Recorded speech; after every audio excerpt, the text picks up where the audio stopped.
আমরা একটা কথা ছোটবেলা থেকে শুনে আসছি, যেটি ভুল কথা। সেটি হলো, আমরা অনেকে মনে করি যে নামাজ না পড়লে কি হয়েছে, আমার ঈমান আছে। আমরা অনেক গর্ব করি, বলি নামাজ না পড়লে কি হয়েছে, ঈমান আছে।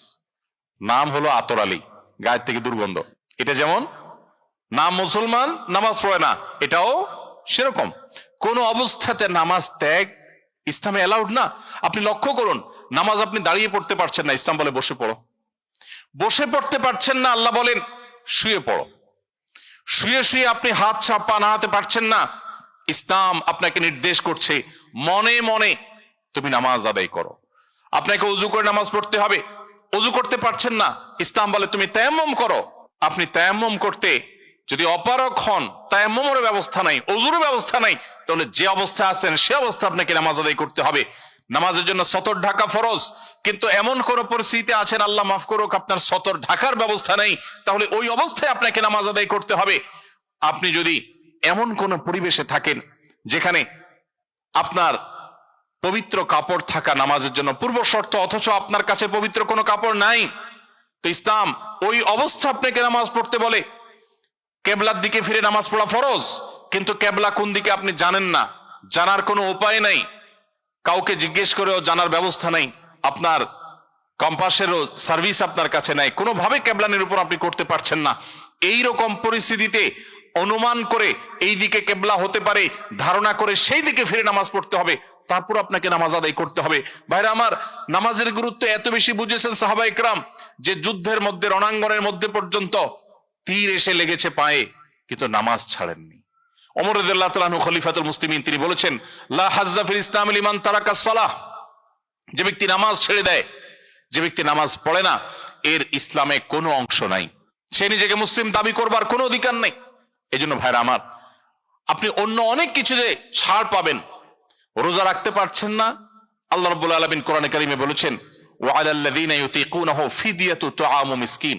কিছু মানুষ রমজানে এমন অবস্থা আছেন যে এখন রোজা রাখতে পারছেন না, তাদেরকে আল্লাহ বলেছেন ফামান কানা মিনকুম মারিদান আও আলা সাফারিন ফাইদ্দাতুম মিন আইয়ামিন উখার। কেউ যদি অসুস্থতার কারণে, সফরে থাকার কারণে রোজা রাখতে কষ্ট হয়, তাহলে সে রমজানের রোজা না রেখে এই কয়েকটা রোজা, যেগুলো সফর কিংবা অসুস্থতার কারণে, কারো জ্বর হয়েছে, অসুস্থ হয়েছেন, রোজা রাখাটা টাফ হচ্ছে, তার পানি পান করতে হবে, তাকে মেডিসিন নিতে হবে, না হলে তার বিপদ হতে পারে, এইরকম সিরিয়াস পর্যায়ে অসুস্থ হলে আল্লাহ তাআলা তার জন্য কোরআনে বিধান দিয়েছেন, সে এই রোজাগুলো ভেঙে রমজানের বাইরে অন্য সময় রোজা রাখতে পারবে। আর যদি কারো রোজা রাখার ক্ষমতা একেবারে শেষ হয়ে যায়, ওয়ালাল্লাযীনা ইউতীকুনাহু ফিদিয়াতু তুআমু মিসকিন, কারো রোজা রাখার একেবারে ক্ষমতা নেই, তিনি অসুস্থ হয়ে পড়েছেন বা বার্ধক্যজনিত কষ্টে তিনি বয়সের শেষ প্রান্তে এসেছেন, রোজা রাখতে পারেন না, আর এই ব্যক্তির জন্য রোজার বিকল্প হিসাবে খাদ্য বিতরণ করতে বলা হয়েছে। মিসকিনকে, একজন মিসকিনকে একদিনের খাবার দিয়ে দিলে একটা রোজার বিকল্প হয়ে যায়। এইরকম ব্যক্তির, যে ব্যক্তির রোজা রাখার ক্ষমতা নাই বার্ধক্যজনিত কারণে, অথবা এমন অসুস্থতা যে অসুস্থতাতে কখনো আর সুস্থ হওয়ার সম্ভাবনা নেই, তার জন্য ফিদিয়ার ব্যবস্থা রেখেছে ইসলাম। কিন্তু নামাজের ব্যাপারে ইসলাম কোনো বিকল্প দেয় নাই। ভাইরা আমার, নামাজ এমন একটা ইবাদত যে এটার কোনো বিকল্প না, যে ঠিক আছে নামাজ পড়তে পারো না, তুমি সাদেকা দিয়ে দাও, এটা হয়ে যাবে, এরকম কোনো বিধান কোরআন হাদিসে নাই। অতএব আমরা যদি নিজেদেরকে মুসলমান পরিচয় দিতে চাই, আমাদের ইসলামটাকে যদি আমরা ধারণ করতে চাই, তাহলে আমাদের 5 ওয়াক্ত নামাজকে সর্বোচ্চ গুরুত্ব দিতে হবে, যেই কোনো পরিস্থিতিতে আদায় করতে হবে।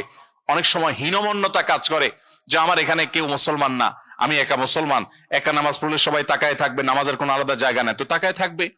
তাতে আমার যদি একটু হেজিটেশন হয়, আমি যদি একটু অস্বস্তিতে পড়ি, আমি যদি একটু একটু লজ্জাস্কর পরিস্থিতিতে পড়ি, তারপরেও সেটাকে আমার মেনে নেওয়াটা আমার ইমানের দাবি। আমি জান্নাতটা আল্লাহর কাছে কোন মুখে চাইবো? অনন্তকালের সুখের ঠিকানা জান্নাত যে চাইবো, সেখানে তো আমাকে কিছু স্যাক্রিফাইস করতে হবে। এই স্যাক্রিফাইসের বিনিময় আল্লাহর কাছে আমি জান্নাত চাইতে পারি। প্রিয় ভাইরা আমার, আমি আবারও বলছি, একটা সময় আমাদের স্বদেশে বাংলাদেশিদের সংখ্যা কোরিয়ার মাটিতে ইনশাআল্লাহ এখন যে সংখ্যা আছে, এর চাইতে হয়তো বহু গুণ বেড়ে যাবে, অনেক গুণ হয়তো বেড়ে যাবে। পরবর্তীতে যারা আসবে, তাদের ঈমান, তাদের মুসলিম পরিচয়, এটা টিকে থাকাটা অনেকখানি নির্ভর করে আপনাদের দায়িত্বশীল আচরণের মধ্য দিয়ে। আপনারা যদি এখানে আনন্দ ফুর্তিতে শুধু হারিয়ে যান, শুধুমাত্র বিনোদন এবং নিজেদের হাসি খুশির মধ্যেই শুধুমাত্র নিমজ্জিত হয়ে যান, এবং ইসলামী সোসাইটি ডেভেলপ করার জন্য, ইসলামিক কালচারকে ডেভেলপ করার জন্য যদি আপনারা ত্যাগ না করেন, স্যাক্রিফাইস না করেন, তাহলে সেই প্রজন্ম কিন্তু হারিয়ে যাবে এবং তার জন্য আল্লাহর কাছে আপনাদেরকে দায়ী হতে হবে। কিয়ামতের ময়দানে জিজ্ঞাসার মুখোমুখি হতে হবে যে তুমি একটু ভালো থাকবার জন্য এখানে এসেছো, কিন্তু এখানে এসে তোমার এবং তোমার পরবর্তীতে আসা মানুষগুলোর ঈমান আমলকে রক্ষা করবার জন্য সেরকম মজবুত দুর্গ গড়ে তুলো নাই। আল্লাহর কাছে এই জবাবদিহিতা থেকে মুক্তির জন্য রেহাই পেতে হলে আমাদেরকে 5 ওয়াক্ত নামাজকে সর্বাপেক্ষা গুরুত্ব দিয়ে আদায় করতে হবে। চেষ্টা করবো তো সবাই ইনশাআল্লাহ। কোনো অজুহাতে কোনো কারণে কোনো ওজরে আপনি নামাজ ত্যাগ করতে পারেন না। আল্লাহ রাব্বুল আলামিন আমাদেরকে 5 ওয়াক্ত সালাতকে এরকম গুরুত্বের সাথে আদায় করার তৌফিক দান করুন। সম্মানিত ভাইরা, 4 নম্বর, এরকম মাল্টিকালচারাল সোসাইটিতে নিজেদের ঈমান আমলকে রক্ষা করবার জন্য নিয়মিত কোরআনে কারীমের সংস্পর্শে থাকা এবং সেই সাথে সকাল সন্ধ্যায় নবী করিম সাল্লাল্লাহু আলাইহি সাল্লামের যে জিকিরগুলো আছে সেগুলোকে আদায় করা, এটার কোনো বিকল্প নেই। আমরা জানি যেখানে অনেক বেশি কুফরি হয়, অনেক বেশি শিরক হয়, আল্লাহর প্রতি ঈমানের চর্চাটা কম হয়, যে জায়গায় অনেক বেশি ইবাদত বন্দেগী হয় না, বেশিরভাগ মানুষ যেখানে আল্লাহর অস্তিত্বকে অস্বীকার করে কিংবা আল্লাহর সঙ্গে শিরকে লিপ্ত, এরকম পরিবেশে, এরকম সোসাইটিতে, এরকম জায়গায় মানুষ স্পিরিচুয়ালি দুর্বল হয়ে পড়ে, আধ্যাত্মিকভাবে দুর্বল হয়ে পড়ে, নিজের অজান্তে তার ঈমান আস্তে আস্তে দুর্বল হয় এবং উইক হয়ে পড়ে। সেই দুর্বলতা কাটাবার জন্য এই 4 নম্বর অপশনে আমরা 2টি পরামর্শ দিচ্ছি। নাম্বার 1, কোরআনে কারীম নিয়মিত তেলাওয়াত করা। নাম্বার 2, সকাল সন্ধ্যায় নবী করিম সাল্লাল্লাহু আলাইহি সাল্লামের বাতানো জিকিরগুলো আদায় করা। এতে যেটা হবে, শয়তান আপনাকে, যেখানে অনেক বেশি হয়তো শয়তানের জন্য অনুকূল পরিবেশ, শয়তান মানুষকে বিভ্রান্ত করতে পারে, প্ররোচিত করতে পারে, আপনাকে শয়তান ক্ষতিগ্রস্ত করতে পারবে, আপনি সেফ থাকবেন। কোরআন হলো রক্ষা কবচ। অতএব আমরা রক্ষার জন্য তাবিজ বাঁধি, আমরা কোরআন তেলাওয়াত করি না। দুর্ভাগ্য আমাদের। আমাদের নবী করিম সাল্লাল্লাহু আলাইহি সাল্লাম শিখিয়েছেন সূরা ইখলাস, সূরা ফালাক, সূরা নাস, কুল হুয়াল্লাহ, কুল আউযু বিরাব্বিল ফালাক, কুল আউযু বিরাব্বিন নাস, এই 3 সূরা যদি আপনি 3 বার করে সকালে, 3 বার করে সন্ধ্যায় তেলাওয়াত করেন, তাহলে ইনশাআল্লাহ বিইذنিল্লাহ সকালে তেলাওয়াত করলে সারা দিনের জন্য, সন্ধ্যা তেলাওয়াত করলে সারা রাতের জন্য আপনি সেফ হয়ে যাবেন, নিরাপদ হয়ে যাবেন, আল্লাহ তাআলা আপনাকে হেফাজত করবেন। অতএব ভাইরা আমার, কোরআনে কারীমের তেলাওয়াত আমাদের বাড়াতে হবে। আমাদের স্মার্টফোনের আসক্তি, আমাদের মোবাইলের অতিরিক্ত ব্যবহার, ফেসবুক, ইউটিউব সহ সোশ্যাল মিডিয়াতে অতিরিক্ত হাবুডুবু খাওয়া, নিয়ন্ত্রণহীন ব্যবহার হওয়ার কারণে আমরা অনেকে কোরআন থেকে দূরে সরে গেছি। কোরআনে কারীম কিন্তু কিয়ামতের ময়দানে আল্লাহর কাছে ফরিয়াদ করবে। রাসূল আকরাম সাল্লাল্লাহু আলাইহি ওয়াসাল্লাম আল্লাহর কাছে বিচার দিবেন। ওয়াকাল রাসূল ইয়া রাব্বি ইন্না কওমি ইত্তাখাযু হাযাল কুরআনা মাহজুরা। কিয়ামতের দিন রাসূল বলবেন, হে আল্লাহ, হে আমার রব, আমার এই জাতি, এই মুসলিম নামধারী মানুষগুলো, তারা কোরআনকে পরিত্যাগ করেছে, কোরআনকে পরিহার করেছে। অনেকে আছেন এখানে, শেষ কবে কোরআনটা হাতে নিয়ে একটু তেলাওয়াত করেছেন বলতে পারবেন না। অনেকে এখানে আছেন, শেষ কবে একটু আল্লাহর কালামটা সুন্দর করে মোহাব্বতের সাথে আদায় করেছেন, তেলাওয়াত করেছেন আপনি জানেন না। আপনার মা অনেক কষ্ট করে কোরআন শিখিয়েছেন, বাবা শিখিয়েছেন, মক্তবে শিখিয়েছেন, আপনি আল্লাহর কালামকে ভুলে গেছেন।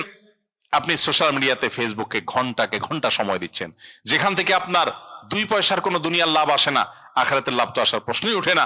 সেখানে আপনি ঘন্টায় ঘন্টা আপনি ব্যয় করছেন, অথচ কোরআনকে আপনি ভুলে গেছেন। প্রিয় ভাইরা আমার, এখানে প্রবাসেও আপনারা মসজিদে অথবা যেখানে কয়েকজন ভাইরা থাকেন, কয়েকজন মিলে আপনারা গ্রুপ করে কোরআন শেখার আয়োজন করতে পারেন। আগে থেকে কোরআন জানা আছে, তাহলে সেই কোরআনটা তেলাওয়াত করার অভ্যাস গড়ে তুলতে পারেন। কোরআন আমাদেরকে হেফাজত করবে আল্লাহ তাআলার ইচ্ছায়, আল্লাহ তাআলার অনুগ্রহে।